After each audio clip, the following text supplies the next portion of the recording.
the Louisiana Community and Technical College System was created in 1999 during the Foster administration, with a goal of creating opportunity and access for people throughout the state of Louisiana for higher education. I put a little fact sheet I thought you might find interesting just in terms of numbers. There's been a great deal of change since that time in terms of what's happened with the community and technical college system.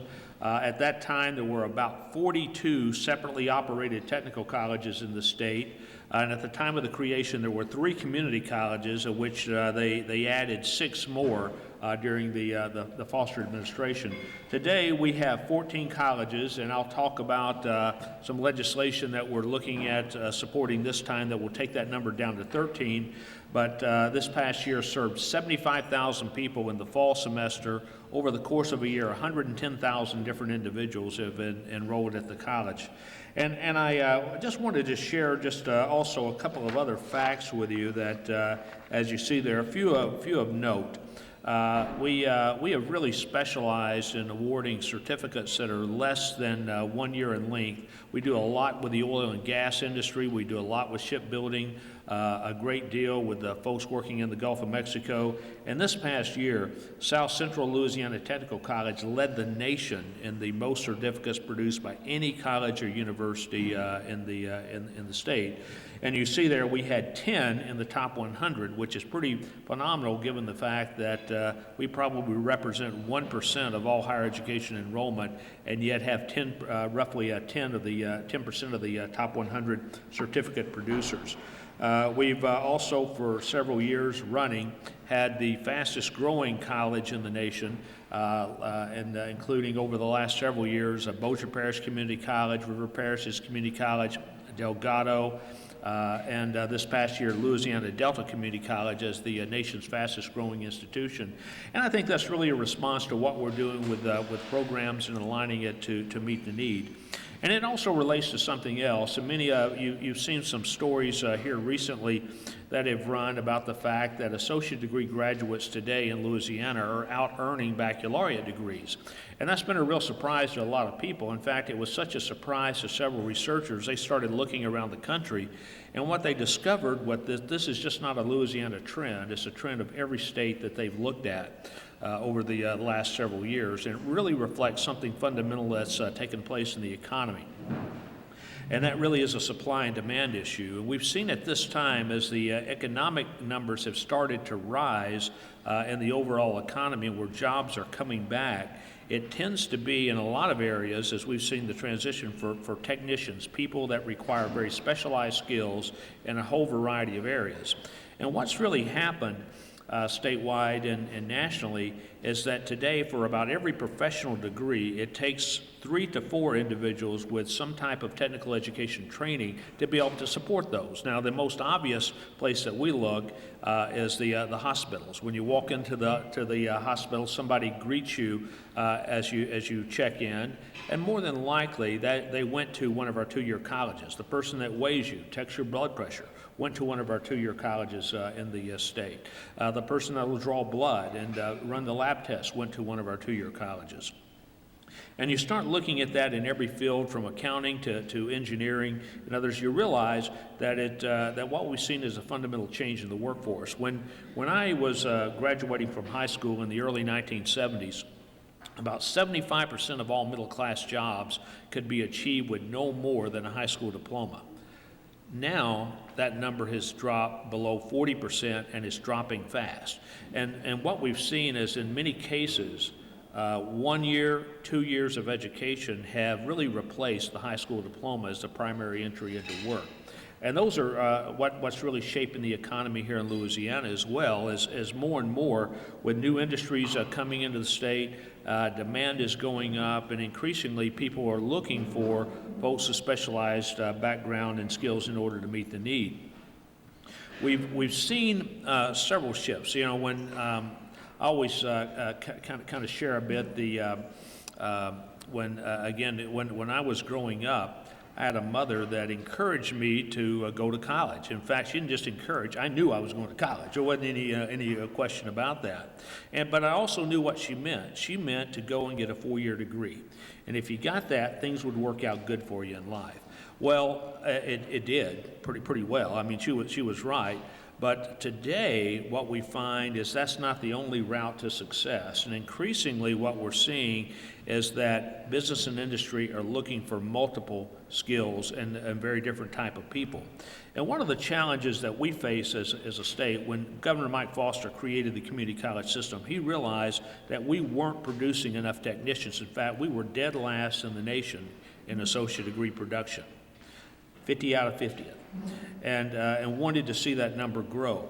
And part of the reason for that was realizing that as companies looked where to locate, increasingly they didn't look at who was producing some of the professional degrees or advanced degrees, because we know from demographic studies and others that the higher your level of education, the more mobile you are as an individual. It's a lot easier to get an engineer to move from Austin to Baton Rouge or from Baton Rouge to Tallahassee than it is to get a engineering technician to move from Austin to Baton Rouge. In fact, what we find is the people that earn an associate degree or 1-year certificate, 73% of them go to work in the same community in which they got their degree. They're not very mobile as individuals, and there's a whole lot of reasons for that, everything from the housing bubble to other factors that influence that decision.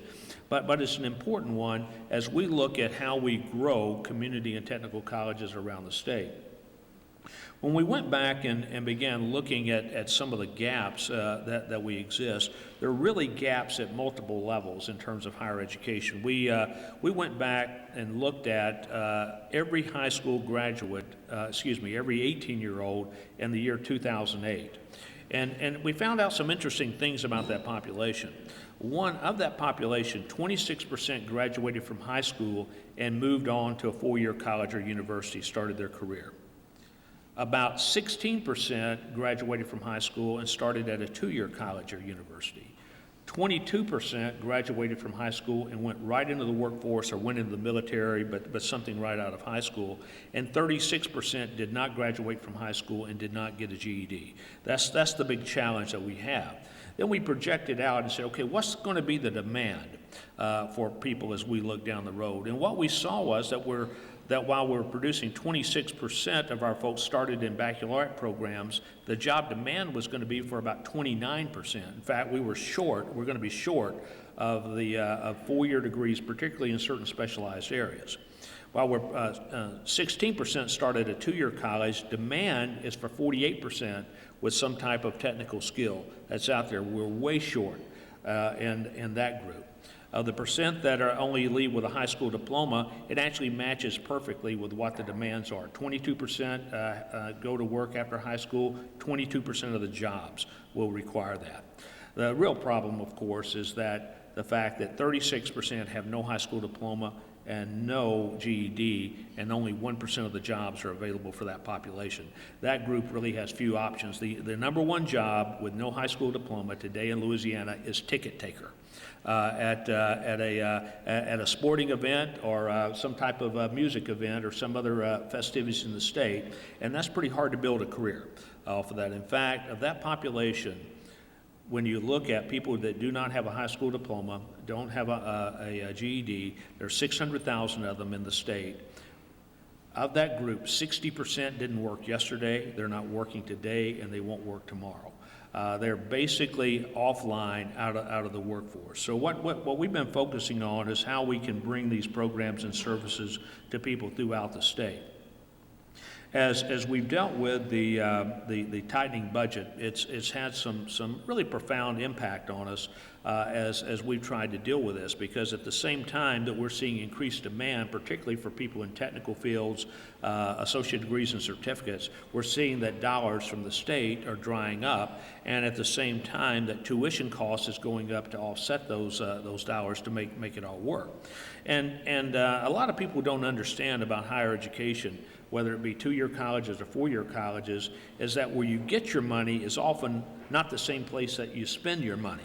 that it comes in from different places. So, for example, it cost us at our colleges, we run 33 separate nursing programs around the state. In our RN programs, it cost us a little over $12,000 a year to educate a nurse, about $12,682 roughly a year on average to prepare a nurse.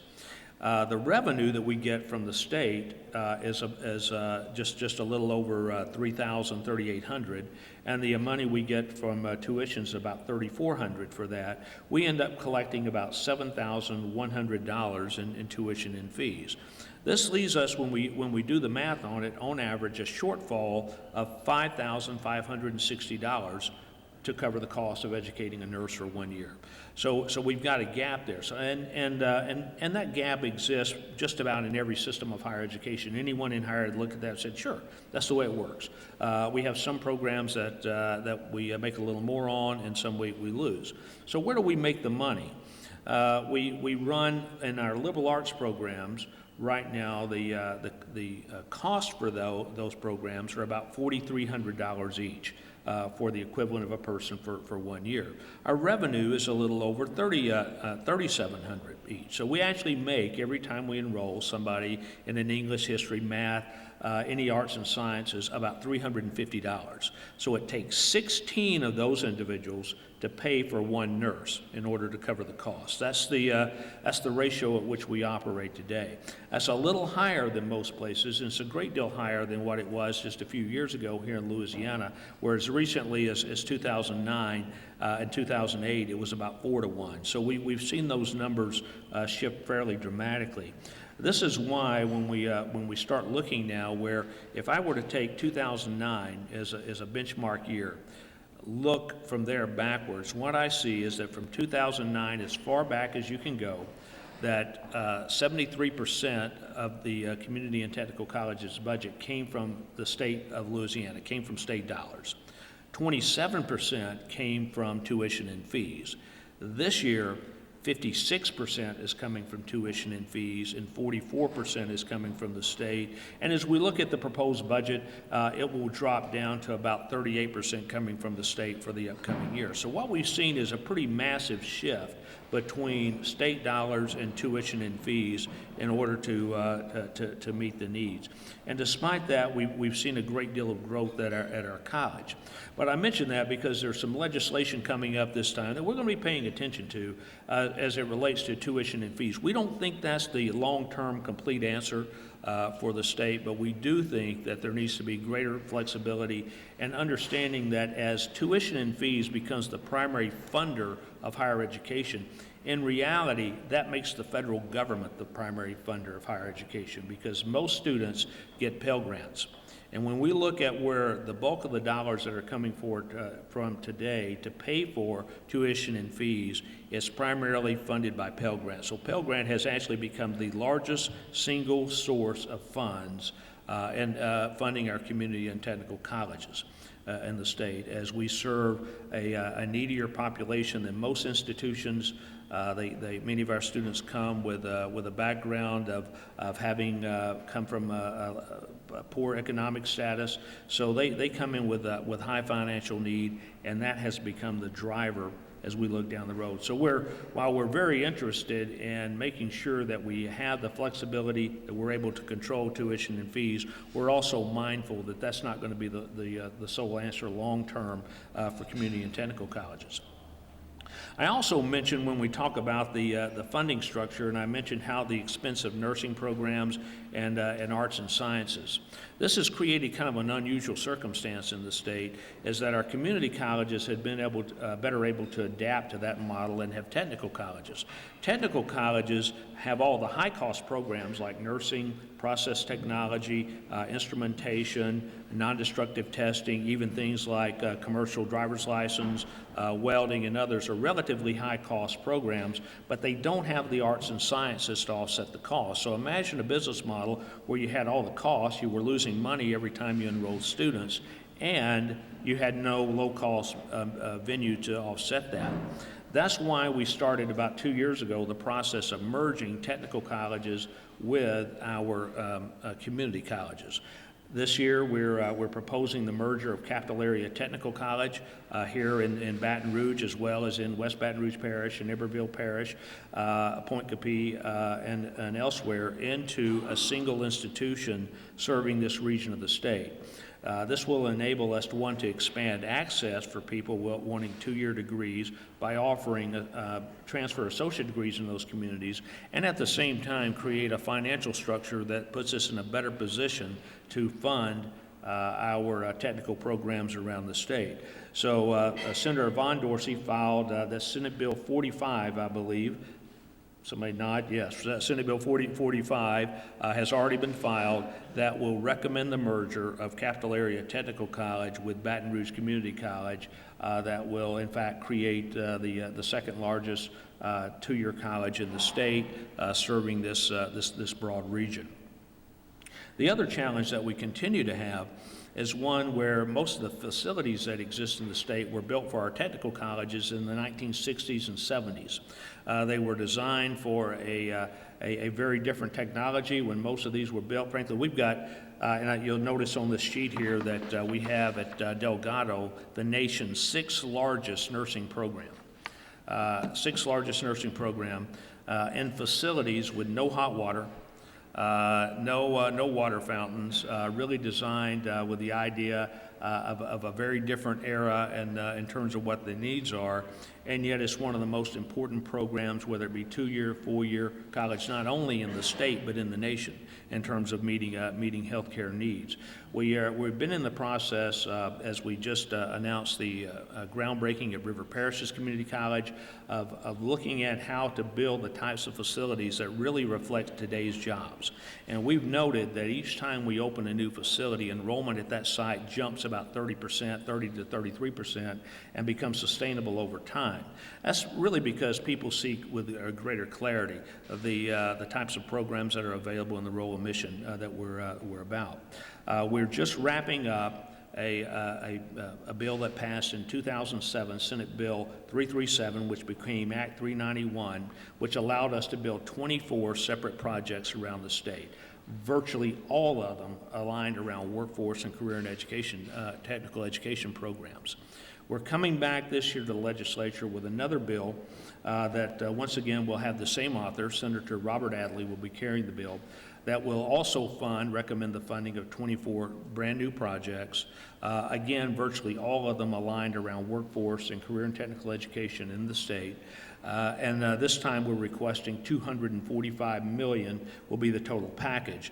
Of that, the state will fund about $228 million, roughly, of that. We're asking that the remainder come from private sources. So I'm going around the state, and you probably have seen that, where I'm talking to business and industry groups, asking them to help us by raising 10% of the funds for our new project so that we can make that a reality in all of our communities. But that bill should be probably filed within a week. And that's really our primary emphasis this year, is to continue down the road that we're on, putting in place the type of facilities that align with the workforce needs, making them available near where people live and work. We know that the average age of our student being over 29, people will not drive more than 20 minutes. I ask every classroom I walk in, which is at least one or two a week, how many of you traveled more than 30 minutes? At most, except for nursing. Only one or two hands will go up. In nursing, we get a lot more because the average nursing student's been on a waiting list for 2.5 years because they've been unable to get into the program because of the funding structure and our ability to expand that. But let me stop here. I've kind of shared a little bit about what we're about. We have two primary bills, plus we're also watching the tuition bill this time around as we move to meet the needs. And let me just stop and see if there are any questions or thoughts or comments. The Louisiana Community and Technical College System is a statewide system of colleges that include both technical colleges and community colleges located throughout the state. In fact, we have locations in 53 of the state's 64 parishes. Our 14 colleges today are located in both urban and rural areas, and we enroll this year in the fall semester about 75,000 students. In the course of a 12-month year, we'll serve 110,000 students throughout the state of Louisiana. One of the issues is going to be in the legislature is going to be control of tuition. What's your feeling and the system's feeling on that issue? Well, certainly, increasingly, tuition is an important part of managing overall higher education in our budgets, as we've seen state dollars shrink over the years, but at the same time, the state allowing us to raise tuition. Right now, that requires a legislative action in order for that to happen, and certainly we appreciate the involvement of the legislature, but it makes sense given the changes, the disruptions that are going on today in the workforce and the economy, that colleges be given the authority to react more quickly to these changes. And certainly the legislation proposed would allow us to do so. How many students do you currently have in the system, and what's the outlook for future growth? Well, we've been among the fastest growing colleges and systems in the nation for the last several years. This past fall, we enrolled 75,000 students at all of our locations, and over a 12-month period, we serve about 110,000 students throughout the state. You mentioned some of the programs have waiting lists, such as the nursing. Tell us a little bit about that. Well, demand sometimes outstrips supply as we try to meet the needs of the economy and the workforce, and certainly healthcare has been one of those, when nursing a great example, where right now, even though we have 33 different nursing programs throughout the state, the average length of time a person spends on the waiting list in order to get into one of those programs is 2.5 years. What is the situation with sequestration in terms of the financial impact on your system? Well, sequestration, we're very concerned about it. We have about $33 million in grant funds that come into the state each year. Those funds are generally used to run special programs, projects, and serve special needs students throughout the state. Now, the federal government has protected the Pell Grant, which is our largest source of funds. They won't be cut under sequestration. They're considered outside of that, but everything else is on the table, and certainly $33 million, taking away 9% of that would have a tremendous impact on us. If people have questions, like more information about the system, what should they do? Well, what they need to do is look at lctcs.edu, and that's our website, and we'd be glad to direct you to any of our colleges throughout the state.